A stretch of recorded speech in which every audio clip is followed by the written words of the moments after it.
right, what I want to talk about today is driveline vibration. As you can see, this truck is lifted quite a bit. I have 0 driveline vibration. So if you have some issue with that, like a vibration when you accelerate or decelerate or something like that, I'm going to show you how to fix it. All right, now we're under the truck. What I want to point out here is that you see this side over here is towards the front of the vehicle.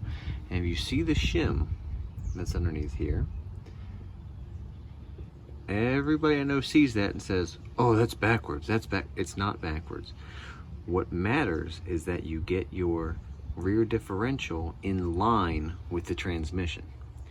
That is what keeps you from having driveline vibrations. If I were to switch that shim around, yes, this connection would be straighter than it is now. But that doesn't matter. That's not what matters for vibration. What matters is that this angle right here is equal to the opposite of this angle. If this angle and this angle are the same, then you don't have vibration.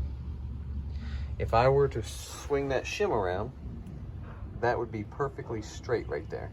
And if that were perfectly straight, then this angle would not have a counter, and you'd have horrible driveline vibration. This truck I can drive as fast as I want, and I have 0 driveline vibration.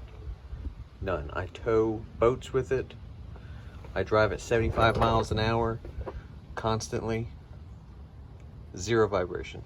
It's hard to understand exactly what I'm saying, so I'm going to go inside and on a piece of paper I'll be able to show you exactly what I mean by having the transmission in line with the differential, because that's what determines the vibration, not the angle. Now, it's true, the more angle you have at these 2 joints, the faster your U-joints will wear out. That's true, but it has nothing to do with vibration. One of the most frightening aspects of this is I called a 4x4 shop when I was talking about blocks before. I don't have blocks on anymore. This is just a factory block. And I asked them if their blocks were flat or tapered, and they had no idea what I meant. I'll talk about that as well in a minute here. But that's frightening, and that means that, you know, they're doing lift kits and they don't even understand the driveline angles and how to keep driveline vibration from happening. So I'm sure that they get complaints all the time. Hey, my car drives like crap and vibrates whenever I accelerate, and they probably don't have an answer, or they say something like, well, it's a lifted truck, you have to expect that to happen. And that's just not the case. You just have to fix the driveline angle. All right, here's the diagram I was talking about before. So what we have here is the transmission and the differential and the drive shaft. Now the transmission, I've drawn a line through it right here just to represent where the straight line perpendicular to the gearing would be. So exactly straight out of the back of the transmission. This right here would be exactly straight out of the front of the differential. Now this would be representative of how your truck is from the factory. And that is to say, is a very mild angle here and here, and these lines are in the same plane. They line up with each other, and that's why you don't have any vibration. Now when you put a lift kit on your vehicle, essentially what you're doing is lowering this down, and that increases your angle. So that's what you end up with. Now this vehicle right here is set up properly because this line is still in line with this, and that makes this angle and this angle equal to each other, and that makes it so you don't have any vibration. Now a lot of lift kits will come with tapered lift blocks, which will be smaller on one end, and the instructions will tell you to put the shorter end towards the front, and what that does is it shifts your differential so that it now sits at an angle so that you have less angle here. Why they do this, I really don't know. It really makes no sense because this is now straight and this is a big angle. So what happens is the vibrations can't be canceled out, and so you get driveline vibration. Now, even some trucks, as a matter of fact, come from the factory with a slight negative angle. That'd be down more like this. And the reason for that is once you start towing or accelerating, it actually pushes up your differential will twist very slightly and bring it into perfect alignment like that. So basically what you need to do is just make sure that the differential here and the transmission are in line with each other. Like I mentioned before, talking to a four-wheel drive shop, you know, they say they don't even know what the difference between tapered and flat blocks are. That's a big red flag. So what you need to do if you have your truck lifted at a shop is you need to make sure that your differential doesn't point up like this. Not only are you going to have driveline vibrations, but the oil is not going to sit right inside the differential. And what you're going to end up with is this bearing here going bad a lot because it's not getting any oil. So just a couple points in summary.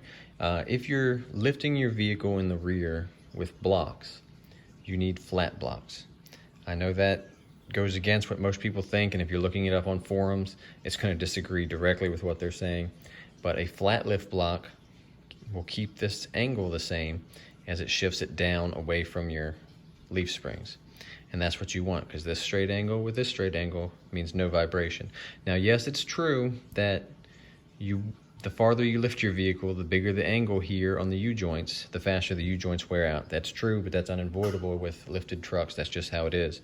It's not going to wear out instantly or over the next 10,000 miles. You should still get decent life out of them. It just won't be as much as it would be if it was a much smaller angle. The only time you would use a tapered block and want your vehicle to look like this, with your differential pointing straight through the drive shaft, is if you have a double cardan joint up here with an aftermarket drive shaft. Now, in that type of setup, the U-joints, there's two U-joints right next to each other, and that cancels itself out in that joint. That way you can have this one straight. But if you're using the factory setup, which in most cases is going to be one U-joint on either end of the drive shaft, then you want this in line with this, because these two will cancel each other out, and that will stop the vibration. U-joints, the way they work is, as this is rotating, going through this joint right here, the drive shaft is actually going to accelerate and decelerate very slightly in relation to the transmission. Now, if this were a straight through like this and didn't have the opposite angle on it, then that vibration, that acceleration and deceleration would be transferred right to the differential, and then your whole vehicle would be trying to slightly speed up and slightly slow down constantly, and that's the source of the noise you hear. Now, if you have it set up right so that the differential's in line with the transmission like that, then what you get is the drive shaft accelerates and decelerates slightly relative to the transmission, but this changes relative to this. And so because of the opposite joint, this will speed up, but this will actually be staying steady because this opposite joint cancels that joint. I hope I'm making sense. If you liked it, subscribe. I'll be making more helpful videos, usually about excursions and other trucks.